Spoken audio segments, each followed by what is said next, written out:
Kenya is ranked top in the world for coffee production, and this is due to its location that favors the growth of coffee berries, mostly because of its volcanic soils and its altitude. Most of the coffee experts say that Kenya's coffee has got a unique taste that makes it favorable and a favorite for many in the world. We will be joined by Mr. Samuel, who is the managing director of GoldRock Masai Coffee, and he will be telling us more about their top quality coffee. Welcome, sir. Please do a small introduction of Masai Coffee. Okay, our Masai Coffee, GoldRock International was established from 91, and Masai Coffee started from 98 thereabout. So, and then I started as a hobby, but now we are doing as a business. So along the way, we got interested in so much roasting and even farming. So for now, we have even 3 farms around. We've been exporting quite a number of countries so far, and as well as local distribution here. And we're really excited to go on the China market. There is an upcoming expo next month. It's really big, the China International Import Expo. Do you think this is a good opportunity for coffee farmers or coffee traders like yourself? Or what is your opinion on this, or what is your expectation on this expo? Well, that is very exciting.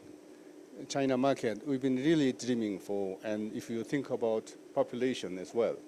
And we have a Kenyan coffee, such a nice coffee, well balanced, and we really want to introduce our coffee to China market.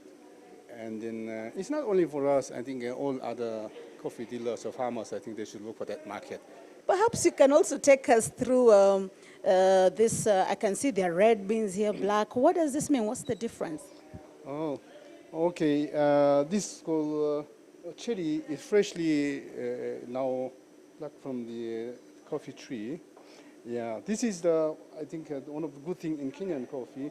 We don't do a machine harvest. It's hand-picked, the ripe one, as you can see. Yes, and then we normally do 2 different processes. Although we have more process in our GoldRock Masai coffee, the trial and see how best we can get the quality from the processing. So basically there are 2 different processes.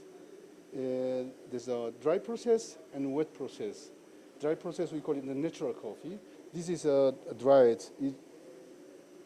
We dried exactly from there. We didn't do any process. What we did was just to wash it a few times and dried it here. Another washing process is when you get it, there's a pulping machine. After pulping, you'll find 1 cherry as 2 beans normally. Although there's another one which has 1 beans only like this called peaberry. Yes, normally and then we do the certain fermentation stages and washing station. Then after we get this kind of parchments. Okay. Yes. So after this has happened, because we want our viewers to see a bit of the short process. Oh, I've just seen you tasting that. Is that okay? Yeah, it's very sweet. Yes, we make with this some nice syrups and also even some alcohol. We make this. Oh, okay, okay. All right. So after that process, what is the second process? I can see a machine here. So where do we go next from there? Okay. After that, we roast and grind and then packing, or we drink it as it is. But before we purchasing it, we do some cupping process. On you can see here some line of cups. Okay. Yes. So what we normally do is we select or collect all the coffee samples from CIIE. And then we do all this evaluation process. After that process, we go to the auction and we bid and we buy. Then once we bring them all in here, now we start roasting process. Okay. Yes. Okay. So what is the purpose of the cupping process? Why do you do it? Well, as you know, Kenyan coffee is very well balanced. It's like to have the good balance, you need to have a good flavor, and which flavor which contains like lemon and fruity, and in flowery and well fermented, like a wine tasty like that. Those things plus acidity and body, those are all nicely balanced, that we call well balanced. So to find out which one has a good balanced one, some has a high acidity, some has a low acidity, some has a good body, low body, and good fragrance, good aroma, or some of them doesn't have. So there, to get that right quality, we follow Specialty Coffee Association of protocols. Okay, perhaps you can you taste one? Which one is your favorite? It's a Sadia. So we are going to be testing his favorite. He's a coffee expert, and this is. This is number 14. Yes, and then out of all these cups just now, I think I like the most here.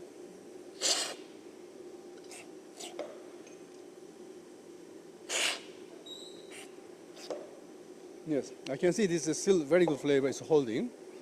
You know, to get the right quality, what we do is normally, when it's a temperature of like a 71 degree, then we check like flavors and aftertaste. When it's cooled down a little bit on 60 degrees Celsius, then we do the other things like acidity, body, and balance. And when it's cooled down to 37% or 37 degrees Celsius, then we do the rest of uniformity, clean cup, sweetness, and those things. This is the coffee roasting machine, I assume. So from here, does it mean that the coffee is ready? And how long is the coffee? Well, how long are the coffee berries roasted for? It depends on necessity. We do the different roast and different temperatures. And so this one normally like a medium roast. We normally roast it on something like a 12 minutes on different temperatures. Yes. So from here, does it mean now the coffee is ready for packaging, or what happens from here? Yes. Now is this ready to pack? We do it pack right away. This way, if they are bin, when we want to grind, then we also take it to grind machine. There are several different grind machines. Yes, we grind and pack it. Yes. Okay, can we see just a bit of the grinding? Just a bit of it, yeah.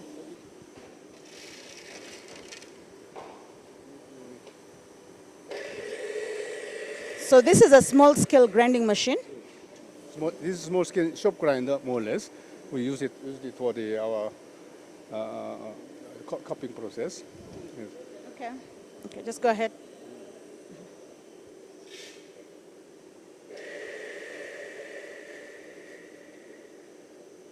From the grinding process, then there comes a packaging process. That is, we can see here the different types of coffees. Maybe you can explain. I can see that there's mocha, there's mellow, lively. What does that mean?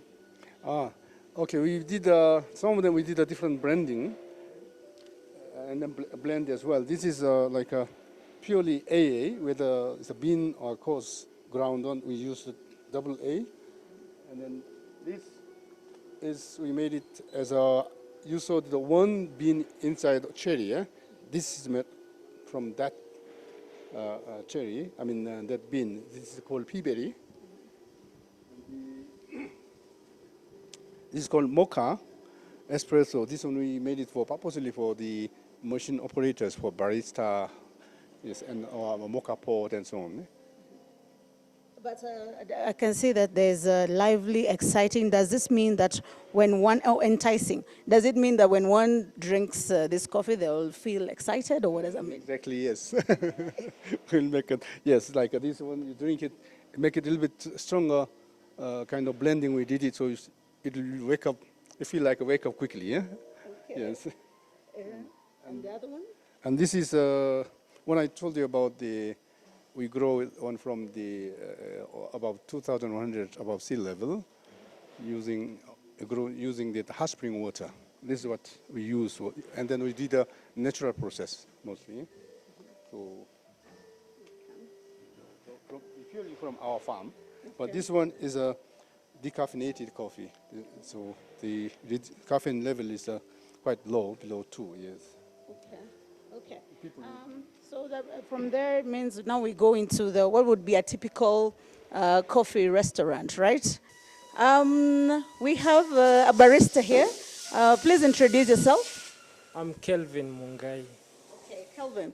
Yeah, tell me what is so exciting about brewing coffee? Why did you choose this job? Why is it exciting for you? Oh, for my part is where I grew up in. There's coffee, so I grew up with coffee. So in me working in our coffee industry, it has always been my dream. Then is a fulfilling dream because you have to exercise a lot of things like creativity and also for my part is very entertaining because it's a job I enjoy doing it because it comes with the creativity and new ideas and everyone loves coffee. Yeah, this is my second year in this industry. I was a professional chef, but I decided to venture into coffee. And I have been doing this for the past 2 years.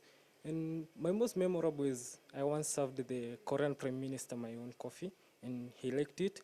Then the other thing is when I do those like what we call latte art, when people come and find me doing that and they ask me, how do you do it? That is my moment of pleasure because I feel like somebody is noticing something unique about me because anytime I go somewhere, somebody asks me, can you do this? And anytime I'm able to manage that, I feel very proud of myself. I need this machine. And for this machine, it's called the espresso machine because we deal with espresso-based drinks. And espresso-based drinks, they mean drinks that come from espresso. Espresso is the most concentrated coffee because it is got from the dark roasted coffee. So then we extract it under pressure. That's why we call it espresso machine. After that, you can decide whether you want to do it Americano, if you add water, if you want to do cappuccino or latte. But all of them, they need to have espresso as the base of it. And Okay, then I'll give you a chance to make us some good coffee.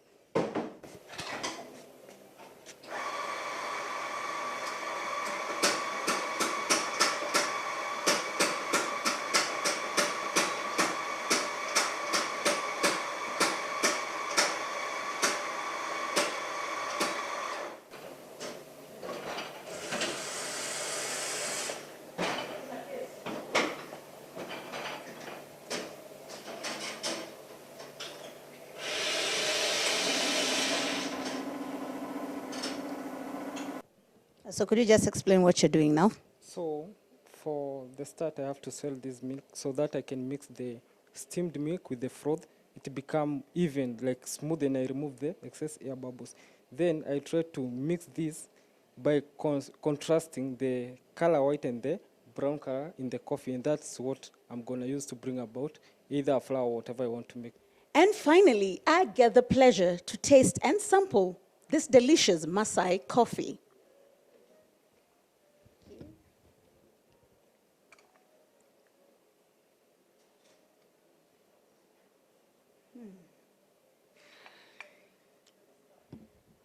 Smooth and delicious. And just like they say here at GoldRock Masai Coffee, coffee is not just a beverage, but a moment of pleasure.